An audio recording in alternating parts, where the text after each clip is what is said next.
The coronavirus may have arrived late in Africa, but it is slowly taking hold with over 15,000 cases and 800 deaths across the continent. For the most vulnerable, it's a choice between food or risking infection, be it South Africa's township residents who face hunger during severe lockdown, or those living in Kenyan slums risking contracting the disease in order to make money. Residents clashed with police in Cape Town's Mitchell's Plain township as people demand state food parcels. Police fired rubber bullets to disperse protesters who threw rocks as South Africa continues with a hard lockdown.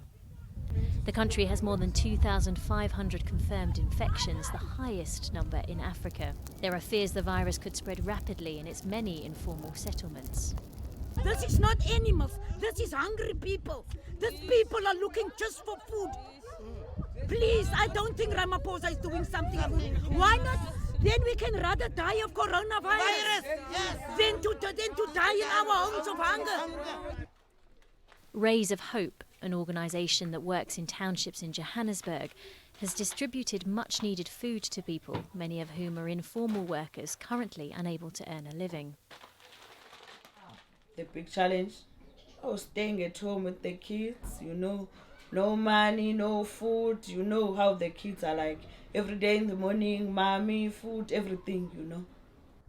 Meanwhile, authorities have launched a massive testing campaign. Health workers go door to door in townships like Diepsloot in the north of Johannesburg. This is very important because if you don't test, you don't know if you've got. And then on top of that, you're going to give for the other people. Those other people are also going to give it to the other people. Then all over the place is going to be corona. We're all going to die about it. So it's safe to test. Similarly, health workers in Nigeria have been deployed to satellite towns, villages and suburbs around the capital, Abuja. They're carrying out tests and increasing awareness of the virus. At least it will give me boldness to say that there's nothing wrong with me and to be more careful how I stay close to people or the people I allow coming around me. So that is why I'm here. The pandemic will plunge the global economy into a recession this year. The G20 has temporarily suspended debt repayments of the world's poorest nations, which will come as a relief to African governments who owe $365 billion. A Congolese activist has praised the debt relief, but now asks how leaders will use the money they're saving. If these funds are well used, on that condition alone, the people will be able to feel the effects of such a decision. Wearing masks has become obligatory in some African nations, such as Cameroon, where textile workshops are now solely producing washable and reusable masks. Vendors selling the masks roam the streets of Douala, but not everyone is following the rules. Some people refuse to wear the masks, while others feel they're too expensive. These masks should not be for sale. They should be shared with all Cameroonians, rich or poor, in every corner of Cameroon, because, given the current crisis, not everyone has the money to pay for masks. Kenya's poorest residents are facing a desperate choice between hunger and infection. The current nighttime curfew allows people to work in the day, meaning dense crowds pack the streets of Kibera, Kenya's largest slum, where people live from hand to mouth.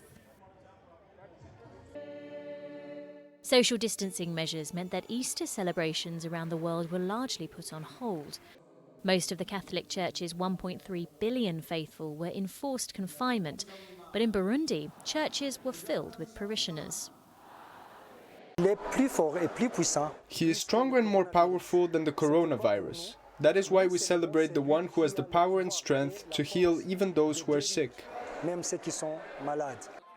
Burundi has played down the dangers of the pandemic, and its football season is also still in full swing. On Saturday, fans gathered to watch 2 matches in the President's Cup at Bujumbura's Intwari Stadium.